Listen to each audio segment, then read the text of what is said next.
네, 요즘 여러 정치인들이 유튜브라는 공간에서 활동을 하고 있는데요. 이번엔 박원순 서울시장이 이 풍성한 머리숱의 비결을 공개하면서 본격적인 유튜버 활동에 나섰습니다. 어제는 이제 첫 생방송도 진행해서 눈길을 사로잡았죠. 그런가 하면 일부 식당들은 영업에 방해가 된다면서 유튜버를 받지 않겠다 이런 안내문까지 써붙였는데요. 이 프레스픽에서 이 유튜버에 관련해서 얘기 한번 해보겠습니다. 전국 10만 탈모 수적 여러분, 시선 고정. 먼저 말리면서 동시에 이 헤어롤을 이용해서 머리를 이렇게 물론 거꾸로 해야 되겠죠. 이렇게 해서 있는 머리를 일단은 높이는 거.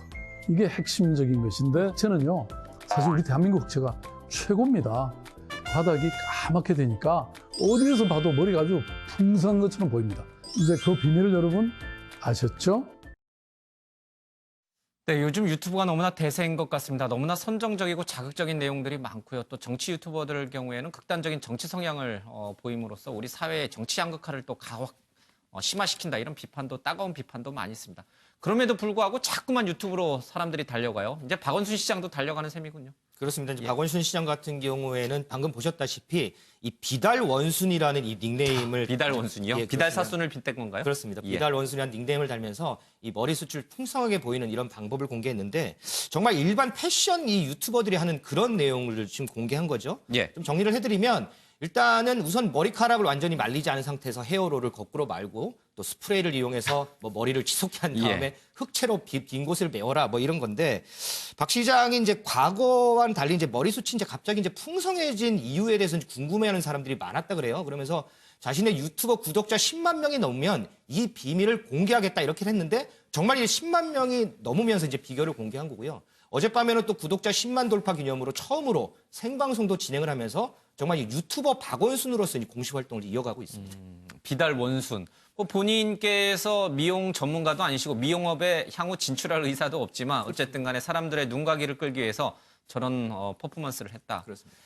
박 시장뿐만 아니에요, 그렇죠? 뭐 다른 정치인들도 요즘 뭐 저희 같은 기존 방송사보다는 오히려 유튜브를 더 선호하는 것 같아요.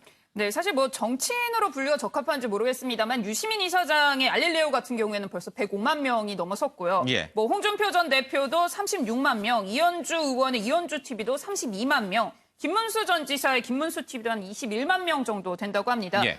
이것과 관련해서 나오는 해석 중에 하나가 아무래도 이 당내 주류에 포함되지 않은 정치인들이 주로 유튜브를 통해서 뭐 소통 창구로 활용하고 있다 이런 해석들이 나오는데요. 예. 아무래도 이제 총선을 앞두고 좀 딱딱하고 무거운 이미지보다는 소탈하고 소통하는 모습을 보여주려고 하는 건데 다만 이 유튜브는 구독을 하는 개념이잖아요. 예. 그러니까 애초에 본인이 지지하는 정당과 지지하는 후보자의 그 영상을 구독해서 본다는 점에서 사실 지지층의 외연 확장에는 큰 도움이 되지 않을 수 있다. 뭐 이런 분석들도 나오고 있습니다. 그렇겠죠. 예, 뭐 정치적 성향이 같은 사람만 저 구독을 하겠죠. 성향이 다른 사람들은 저걸 구독하지 않으니까요. 문제점이 좀 많이 있는 것 같습니다. 이호정 기자, 사실 이 정치인들 유튜버뿐만 아니라 일반 유튜버들도 자꾸 이 조회수를 늘리기 위해서 극단적인 퍼포먼스를 하는 경우가 많아요. 뭐 먹방도 그렇고요. 아주 선정적인 그런 영상 구성을 하는 분들도 있고 좀 눈살이 찌푸려져요. 네, 그렇다 보니까 이 식당에서 이 아이를 받지 않겠다는 노키즈 존 들어보셨죠? 예. 이것처럼 이제 노튜브 존이 새로 생겼다고 합니다. 유튜버들을 아예 받지 않겠다는 공지를 미리 붙여놓는 건데요. 이 유튜버들이 카메라를 들고 이제 무작정 주방으로 와서 뭐 조리 영상을 찍는다거나 혹은 이제 카메라에 잡히기 싫은 다른 손님과의 이제 충돌이 일어나거나 이런 여러 가지 문제점이 생기다 보니까 아예 유튜버들을 식당에 받지 않겠다 이런 업주들이 늘어나는 건데요. 예. 이 저만 하더라도 이제 길에서 뭐 카메라를 보면 빨리 피하고 마는 정도였다면 이제는 유튜브를 하는 사람들이 너무 많다 보니까 나도 모르는 어딘가에 내 모습이 올라갈 수 있겠다 이런 달갑지 않은 기분이 들 때가 종종 있습니다. 예. 그렇다 보니까 이 전문가들은 이제 유튜버가 늘어나면서 이제 관련 가이드라인이 조금 사회적으로 필요하지 않냐 이런 지적들을 하고 있는 상황입니다.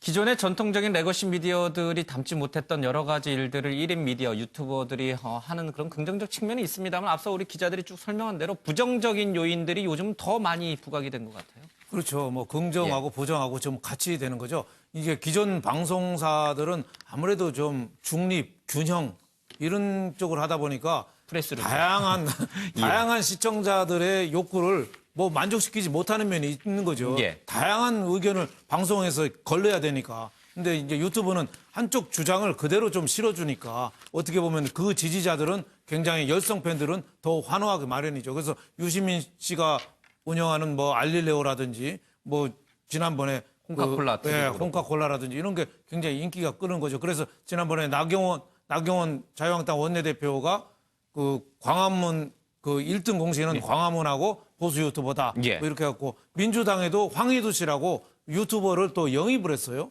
그러니까 유튜버가 아마 대세가 아닌가 이렇게 싶습니다. 그런데 이제 다만 그러다 규제라는 게 좀 없으니까 지금 유튜브 회사에서 노란 딱지를 붙이고 있는데 일정한 좀 기준이 없이 예. 어떻게 보면 좀 막 붙이는 경향이 있거든요. 그래서 어느 정도 규제 틀이 좀 마련돼서 그 규제 그 안에서 좀 할 수 있는 그런 제도적인 장치가 좀 마련돼야 되지 않나 싶습니다. 너무나 자극적이고 특히 가짜 뉴스의 온상으로 꼽히고 있는 유튜브 1인 방송 한번 생각해 봐야 될 것 같습니다.